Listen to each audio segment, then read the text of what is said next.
Chapter 3.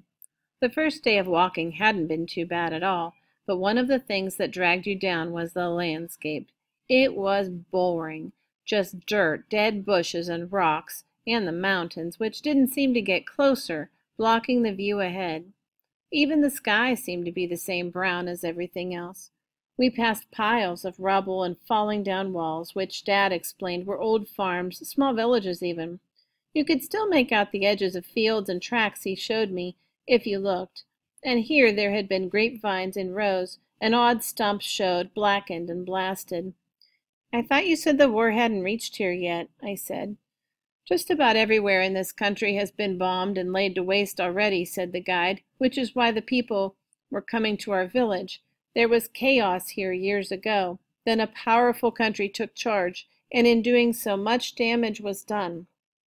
Then the next people took control, and they ruined anything that was left. Now they, in turn, are being forced out. So it goes on." Well, beyond thinking this seemed bad and unfair, which all the grown-ups knew already, I couldn't think of anything else to say, and neither could anyone else. So I frowned and puzzled and put my head down and walked in silence, with the guide's words left hanging. Nothing seemed to change, so you didn't feel as if you were getting anywhere. There was just the odd dead animal, tatty skin stretched like a tent over bits of old bone, dried out so it wasn't even shocking or revolting anymore. But this day showed me that there could be worse things than boring to deal with. We had been traveling for only an hour or so, I suppose, when the little gusts of wind, which were freezing, started to hit me in the back harder and harder. It made you stagger. Dad turned and noticed. "Hang on a minute," he said to the guide, and he stopped and turned too, and the next gust of wind smacked him with a face full of dust. While he spluttered and wiped his eyes, Dad managed to get my blanket roll from the donkey's back, trying to keep his head behind his arm to keep the grit out of his eyes. He rigged it up around my back and shoulders over the top of my bag with the cooking pot tied on. The blanket lashed around for a moment in the wind, but he managed to knot two corners under my chin so well that it just about throttled me. Still, I was a lot warmer. "This wind isn't good," said the guide, spitting out dust. I thought what wind would be on a freezing cold day with nothing but dirt to blow around. But he went on. "It comes and it can stay for days and get stronger. Let's move on." Mom pulled her shawl right up over her head and kept her back to the wind. She put out her hand and pulled me closer to her as we walked, and we kept in front of Dad so we could use him as a kind of buffer for the wind. Now my feet were beginning to get sore. They had been sore for a while, but I didn't want to complain. Dad's worry about crossing mountains with a child and a woman had made me determined to show him that I was tougher than he thought, like the guide said. With the cold off my back, it was as if my body had suddenly remembered about my feet and started to concentrate on making them hurt as much as possible. But the guide had said we must move on, so now I couldn't say anything. After what seemed like forever, we heard a muffled shout from the guide and lifted our heads, which had been ducked down under the wind. It was a change to look somewhere else than straight down at the earth road with the dust swirling around your ankles and feet, trying not to step in a pothole or trip over a rock. Through the sandy air we could just make out the shapes of men, some kind of bar across the road propped on old metal barrels, and a jeep. At the same moment Mom noticed I was limping. "What's the matter? Do your feet hurt?" she asked. "Yes," I said, too tired to lie. Dad nearly cannoned into the back of us when we stopped because he hadn't heard the guide and still had his head down. He asked what was the matter. The guide, realizing we had stopped, sensibly backed up to us instead of turning around into the wind. The grown-ups looked down worriedly at me and my feet, which looked fine. I looked at the ground, sorry to be a nuisance, cross at my feet for letting me down. "We're here now, at the border," said Dad through the wind, crouching down next to my ear so that I could just hear him. "Just hobble the last yards up to the soldiers. We might even get a ride from the other side of the border in a car or something. The agency knows we're coming, and they're going to meet us and pick us up when we tell them where we've crossed." The guide said nothing. I nodded, and we walked the last few yards, this time in a line straight across instead of one behind the other. When we reached the men, they moved across the barrier with their guns slung across their shoulders, but in a friendly way, with one walking out to meet us. Me and Mum hung back while Dad and the guide talked to him. I noticed that the donkey, for once, didn't follow the men, but stayed with us. It hung its head and looked tired. Now the man with the gun was holding the papers that Dad had fished out of his pocket and explained something. The other guards moved in closer to listen. Dad talked and waved his hands about. The guide, who had been watching but saying nothing, then had his turn. He talked and pointed back toward me and Mum several times. The first man shook his head and shrugged and talked some more. "Oh, dear," said Mum, squeezing my hand. Suddenly, the conversation seemed to be over. Dad and the guide turned back toward us, the sand wind hitting them in the face, but they didn't seem to care. When they reached us, Mum set about Dad's face with a rag from up her sleeve. She looked like she was about to do the same for the guide, but then remembered herself and offered him the rag instead. He flapped his hands as if to say thanks, but he pulled out his own rag. When they could speak again, the guide said, "No go. Not their fault. They're soldiers. They would be in terrible trouble if they let anyone through." "You told me," said Dad glumly. "It was worth a try," said the guide. This way would have been much quicker and easier if it had worked. They might have had orders to let aid workers through. You weren't to know. But now we've walked farther and have the more difficult route to follow. We could have been halfway up the mountain by now," said Dad, still cross with himself. "In this wind," pointed out Mum. "So let's get out of it a minute so we can think and see about the child's feet. Eh, Tiger?" said the guide, smiling at me in spite of everything. I felt Mum and Dad pull themselves together. "Where's shelter? Lead on," said Dad, and the guide nudged the donkey's neck with his shoulder and led us off the road toward a rocky outcrop at the base of the mountains. Now, when you have sore feet, it seems worse to start walking again, even for a little way, once you've stopped. But I kept my eye on the rocky outcrop, and I knew that once there I could stop at last, so I hurried and even hopped the last few steps. Turning in behind the first huge rock was wonderful. The noise of the wind didn't stop, but at least it wasn't nearly as loud, and it couldn't touch us at all here. It felt as though someone had put on the heating. It wasn't exactly warm behind the wall, but it certainly wasn't so cold. I sat down on the dry rock floor and couldn't wait to get my sandals off from over my thick socks. The adults bent as if to help and nearly knocked their heads together, but sensibly decided to leave it to the owner of the sandals, who would obviously be the most expert at undoing them, to get them off. "Ah," I said when they were off, and stretched out my feet in the thick socks and wiggled my toes. "Is that better?" said Dad, amused, but the guide didn't smile. He crouched down and carefully, slowly began to peel off one of the socks, rolling it down from the top.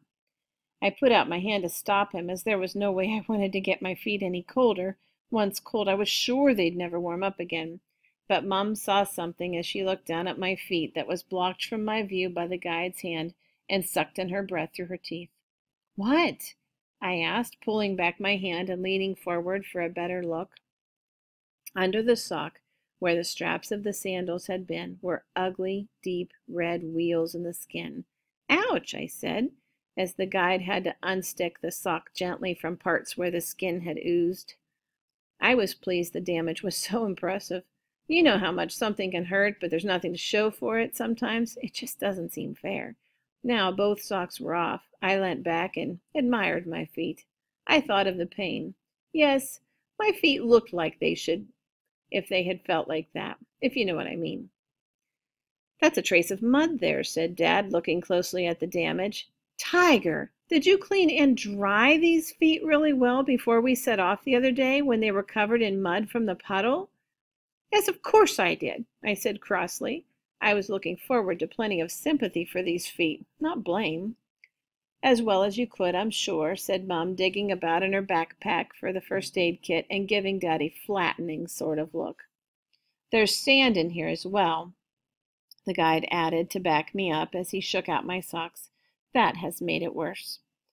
Then Mum said, "Well, this will make it feel better," as grown-ups always say before they slop on something that you can guarantee will immediately make Whatever hurts hurt a lot more, at least for a moment, and I held my breath as she mopped around with stuff out of a bottle. I managed to hold my breath until the feeling that I had just put my feet into a hot kettle and somehow a block of ice at the same time had passed. The pain then settled down to a nice stinging throb, so I let my breath out and said, "Thanks, that's much better." And she smiled and looked pleased. The guide, who had been looking at me, had to bite his lip to stop a grin. I bet he had some better medicine in his bag, probably made out of mashed up root or something, which wouldn't have hurt half as much, but I knew he couldn't say anything, as, after all, Mom and Dad knew medicine and had all the modern things in their bag. "If I may say so," he said carefully, looking at my parents, "these feet, no matter what medicine you put upon them, should not be walked on for a while. The skin needs time." "I agree," said Dad, "but we can't stay here for days. We haven't the food and water for one thing, especially now we are going to cross the mountains. Let's rest up for today and tonight, and tomorrow I'll carry you, huh, Tiger?" Well, no one said anything to disagree, so that's what we did. The guide set up his fire again toward evening, as the wind roared around either side of us. The donkey huddled in close for as long as it could, but eventually started to wander out into the wind. "She needs food," said the guide, looking worried for the first time. "She doesn't want to go out in this any more than we do, but I don't see anything for her to eat out there anyway." "I'll let her have some of her rations. She'll have to find a puddle to drink from." Digging about in the donkey's packs, the guide found a bundle of what looked like dead grass and pulled off a section.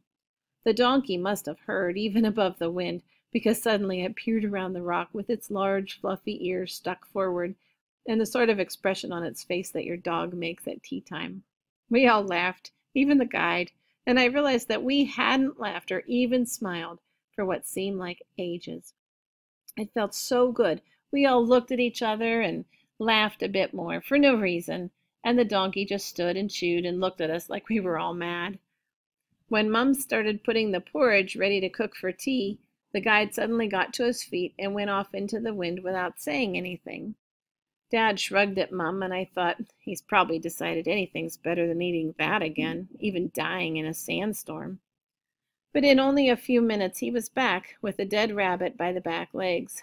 I turned away when he took out his knife, but by the time the cooking was done, the smell was so delicious, I was probably making the same dog's face as the donkey had earlier. We ate, and it tasted like hot roast chicken, and that's what I told myself it was. I didn't care if he wanted to cook lizard. If it tasted like this, I'd eat it. We all ate a little porridge, too, to fill up on, and not to hurt Mum's feelings. Before I went to sleep, I took out a cupful of the fish's water in case it was stale and poured some fresh in. He darted around a little, which cheered me up, and some of his old color shone as he moved in and out of the light. "Do you think he needs food?" I asked the guide.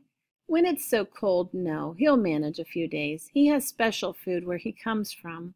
I think if you put anything in, it will just spoil his water," he replied, and I was sure he was right. I slept really well that night, partly because my feet were so warm.